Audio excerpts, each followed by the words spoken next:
Масрук ибн Ажда рахимахуллах сахабалардан талим тарбия алган улуу табиндин сөзү бар. Ал айтат: адатта адамдардын күндөрү иштен бошобойт.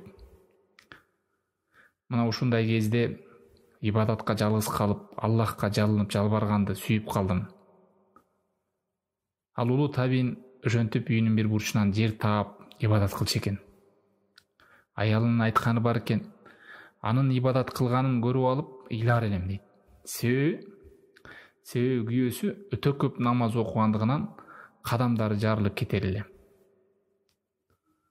Бул алым айтчу экен: чума оорусунан өлгөн, ичинен ооруп көз жумган, төрөттөн жан берген, сууга чөңөлгөндөр шейит кетет деп. Бул нерсе пайгамбар саллаллаху алейхи вассаламдын хадистеринде да келген.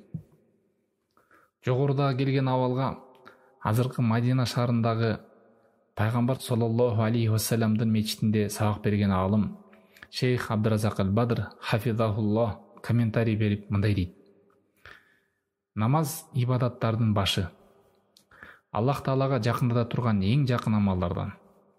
Аламдардын Роббисине жалынып жалбаруунун жолу, кыйынчылыкта да Аллахка бет алып кайрылуунун багыты дагы намаз. Балее келген күндөрдө ким жүрөгүн дүйнө иштеден бошотуп намазга умтулса, Аллахка кайрылып тили менен жүрөгү менен жалынып жалбарса, ал чоң жакшылыкта болот деп. Бул сөздү Шейх Абдуразак аль-Бадр хафизахуллах насиха берип бизге айтып атат. Тугандар, биз ар болуп аткан жашообуздагы өйдө ылдый абалдардан сабак, өрнөк, ибарат алышыбыз керек. Оору келди деп чөгүп кетпей, ооруган жокмун деп көбүп кетпей, ушундай оор кырлардан дагы жан дүйнөбүзгө азык кылып, иманыбызды көтөрүп оңолушубуз керек. Хафиз ибн Хажар мухаддис мындан болжолу менен 7 кыл мурун дүйнөдөн кайткан улуу алым Бадлул Маун фи фадли таун деген китебинде айтат: бул жугуштуу чума оорунун пайдаларынан. Мына тугандар, момун адам жакшылык келсе да Кудай Тааламга шүгүр кылып, кыйынчылык келсе да Аллах үчүн сабыр кылып, ушул нерседен дагы сабак алып, пайда да алса болот экен. Мына ушул алым ушул чума оорудан дагы иманусту көтөрүүгө кандай пайдаларды алабыз деп бизге насаатын айтып атат ушул китепте.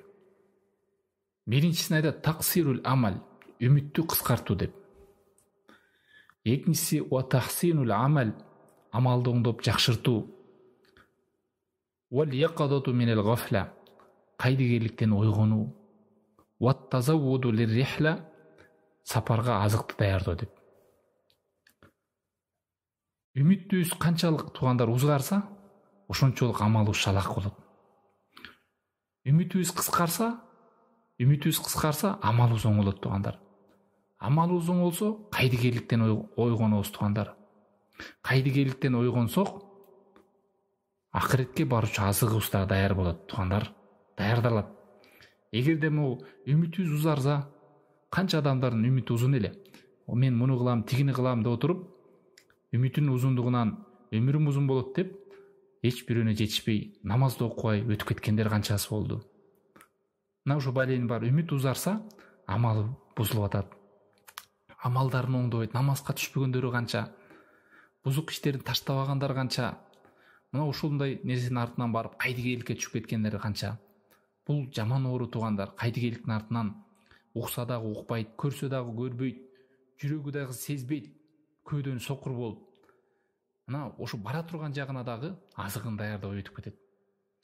Мына ушундай азыркы болуп аткан абалдан, кырдаалдан биз сабак алышыбыз керек тугандар.